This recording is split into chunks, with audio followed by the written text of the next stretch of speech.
যে বিএনপি তাদের জায়গা থেকে ক্ষমতায় এসেছে আওয়ামী লীগের ভোটের মাধ্যমে। তাদের সাথে একটা আওয়ামী লীগের অলিখিত চুক্তি ছিল। আওয়ামী লীগের বিভিন্ন নেতাকর্মীরা ইভেন শেখ হাসিনা পর্যন্ত দেশের বাইরে বসে এখন এই কথাগুলা বলে।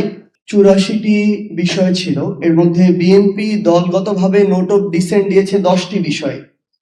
ওই 10টি বিষয় হচ্ছে বাকি 74টা বিষয়ের চেয়ে বেশি গুরুত্বপূর্ণ এই রাষ্ট্রের জন্য, সংস্কারের জন্য, অগ্রগতির জন্য। অন্তর্বর্তীকালীন সরকারের 133টা অধ্যাদেশ, এর মধ্যে ইতিমধ্যেই 20টা বাতিল হয়ে গিয়েছে। এগুলো আর নতুন করে আইন করার কোনো সুযোগ নেই।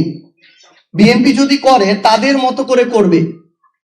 এই বাংলাদেশের সংস্কারের জন্য যেই প্রতিষ্ঠানগুলো বাংলাদেশের আওয়ামী লীগ ধ্বংস করে গিয়েছিল সেগুলোর স্বাধীনতার জন্য এই 20টা অধ্যাদেশ বাকি 113টা অধ্যাদেশের চেয়েও বেশি গুরুত্বপূর্ণ ছিল।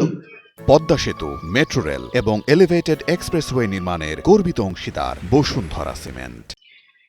তার মানে শুধুমাত্র একটা অভ্যুত্থানের প্রেক্ষাপটের পূর্বে এবং পরে বিএনপি, জনাব তারেক রহমান কিংবা তাদের নির্যাতিত নেতাকর্মীরা বাংলাদেশের যে সংস্কারগুলো চাইতো, যেই প্রতিষ্ঠানগুলো দ্বারা তারা জুলুমের শিকার হয়েছিল, যেই প্রতিষ্ঠানগুলোকে তারা স্বাধীন সার্বভৌমভাবে চলার আকাঙ্ক্ষা পোষণ করেছিল, তারা ক্ষমতায় আসতে না আসতে ওই প্রতিষ্ঠানগুলোকে আবার তাদের মতো করে চালাতে চায়। ওই প্রতিষ্ঠানে আবার সরকারি দলের ছড়ি ঘুরাতে চায়। এ কারণেই তারা গুম অধ্যাদেশ বাতিল করেছে, দুর্নীতি দমন কমিশন অধ্যাদেশ বাতিল করেছে, মানবাধিকার অধ্যাদেশ বাতিল করেছে, বিচার বিভাগের স্বাধীনতার অধ্যাদেশ বাতিল করেছে। আরেকটা গুরুত্বপূর্ণ বিষয় হচ্ছে, দুঃখজনক হলে এটাই সত্য, যে বিএনপি তাদের জায়গা থেকে ক্ষমতায় এসেছে আওয়ামী লীগের ভোটের মাধ্যমে। তাদের সাথে একটা আওয়ামী লীগের অলিখিত চুক্তি ছিল। আওয়ামী লীগের বিভিন্ন নেতাকর্মীরা ইভেন শেখ হাসিনা পর্যন্ত দেশের বাইরে বসে এখন এই কথাগুলা বলে। তো এর মধ্য দিয়ে এখন সবচেয়ে বড় যে সমস্যাটা হয়েছে আমার জুলাইয়ের যোদ্ধাদের, শহীদ পরিবারদের, যে অভ্যুত্থানের পরে এই নতুন সরকারটা যখন গঠন করলো, তারপর থেকে আমরা দেখতে পেলাম সেই অলিখিত চুক্তির কারণে যারা ওই জুলাই যোদ্ধাদের উপরে অভ্যুত্থানের সময় আক্রমণ করেছিল, যারা আমাদের শহীদ ভাইদের হত্যার জন্য দায়ী, তাদের অনেক দাগী আসামিরা এখন জামিন পেয়ে যাচ্ছে।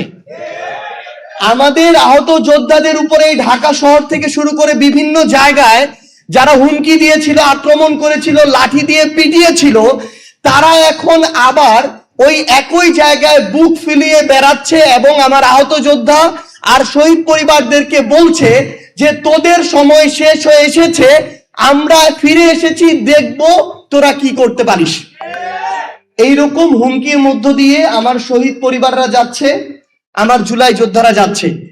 আমরা বিএনপিকে আহ্বান করব যে আপনারা যদি আপনাদের জায়গা থেকে মনে করেন যে আপনারা বিরোধী দলের কবর খুঁড়বেন, আবার নিজেরা সংসদীয় স্বৈরতন্ত্রের পথে হাঁটবেন, তাহলে মনে রাখবেন ওই কবরের আপনাদের জায়গাটা হবে সবার আগে। এবং শহীদ পরিবার এবং আহত যোদ্ধাদের সর্বশেষ একটা কথাই বলবো, যে আপনারা দয়া করে কোনো কিছুর বিনিময়ে, কোনো কিছুর বিভিন্ন ধরনের তারা তাদের জায়গা থেকে আমরা দেখাচ্ছি, আপনাদেরকে আশা দেখাচ্ছে, লোভ দেখাচ্ছে, দয়া করে এগুলোর বিনিময়ে বিভাজিত হয়ে সামগ্রিকভাবে আপনাদের যে আকাঙ্ক্ষাটা, এটাকে ক্ষতিগ্রস্ত করবেন না। কারণ এই আকাঙ্ক্ষা যদি ক্ষতিগ্রস্ত হয়, বাংলাদেশ ক্ষতিগ্রস্ত হবে, আর বাংলাদেশ ক্ষতিগ্রস্ত হলে আপনিও বাংলাদেশের অংশ, আপনিও এটা হবেন। আমরা আপনাদেরকে কোনো দলের ব্যানারে দেখতে চাই না। আমরা চাই সকল শহীদ পরিবার এবং আহত যোদ্ধারা একসাথে যে আকাঙ্ক্ষা নিয়ে আপনাদের পরিবারের মানুষগুলো জীবন দিয়েছে, আপনারা ওই আকাঙ্ক্ষার পক্ষে থাকুন। যদি আমরা এর পক্ষে কথা বলি তাহলে আমাদের পক্ষে কথা বলতে পারেন, যদি আমরা বিপক্ষে কথা বলি তাহলে প্রয়োজনে আমাদের বিপক্ষে কথা বলবেন।